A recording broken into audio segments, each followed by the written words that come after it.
Platinum Beige Blend ang ating tutorial for today's video. Ito nga pala yung previous color at previous hair ng ating client bago natin yun na-achieve. Kaya walang iwanan para may matutunan na naman kayo sa video natin ito. Hair analyzation ko sa buhok ni client. Previously bleached na po yung buhok niya. Kaya ako ay may ingat sa gagawin kong ito dahil kung hindi ay siguradong magra-rubberized at mapuputol-putol ang buhok ng ating client. At unang-una po pala ay gumagamit tayo ng bleach at gagawin natin full bleach natin ang ating client. Sa magtatanong dyan kung ano ang mixing ratio ko sa bleaching powder at sa ating oxidizer, just check na lang doon sa screen na makikita nyo. Nakalagay na dyan ang ating mixing ratio. Sa pH balancer nga pala ang aking ginagamit as band protector para sa buhok ng ating client para maiwasan ang pagkakangarag ng buhok pagkatapos ng bleaching procedure. Since ang ginagamit kong oxidizer is only 6% lang, so gumagamit ako ng mesh para madalian ang pagproseso ng ating bleaching. Ang gusto nga palang i-achieve ni client is yung level 10 na buhok, yung super blend na talaga. Pero sinabi ko kay client, tingnan natin kung kakayanin ba ng kanyang buhok ang proseso. At syempre, kahit na may band treatment tayo or band protector,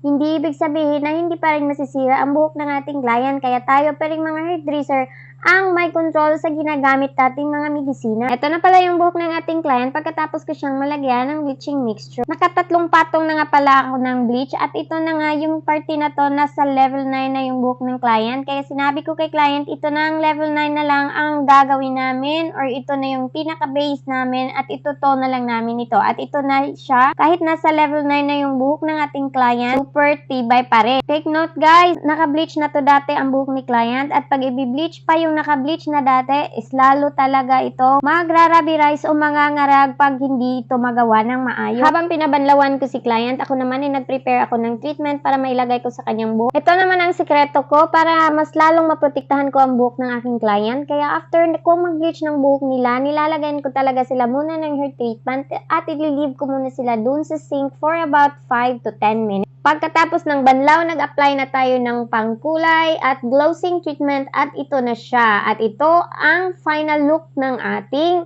buhok na ginagawa for today's video. If you're interested to know the formula for the hair color, you can just directly message me here on my FB account. This is Miss Yori, your hair care specialist. Thank you for watching and I'll see you again on my next video.